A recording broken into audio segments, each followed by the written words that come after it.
I'm a sports psychologist by background, which means I basically help people shift their behaviour. How do you change behaviour when you're here and you want to go there?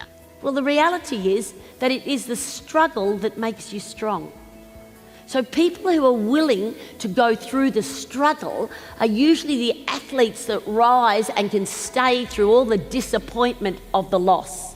But my specialty is moving people from where they are to where they want to be. Two things you need to know. If you're not completely honest about where you're at, you can't shift.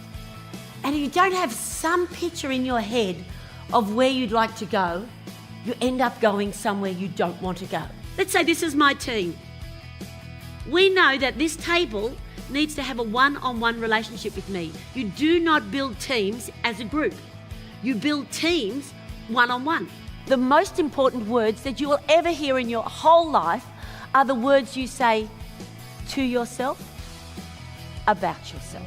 It was highly engaging, highly inspirational, and the feedback after the event has been astoundingly positive. We've just had Lisa present to our franchisees, and many of them are saying they'd love to have Lisa back again in the future because they got so much out of it. Fantastic, highly recommended. The feedback from our advisors is absolutely amazing.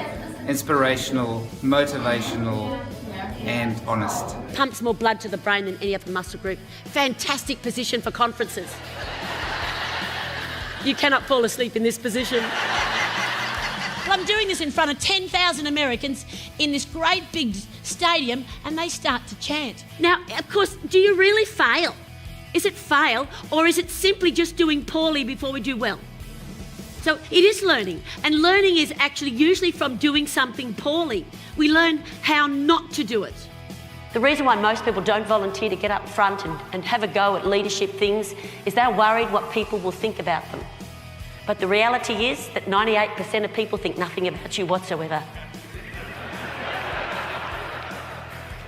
And you know, sometimes we spend far too much time concerning ourselves how others feel when we need to be focused on what we're trying to achieve.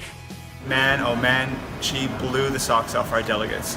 Think 2,000 fitness professionals in the audience, clapping, dancing, getting motivated, and having the time of their lives. They will listen to us if we can actually affirm what they do well. People hate being told what to do, and yet they love being coached and mentored. So what's the difference? It's in how we do it.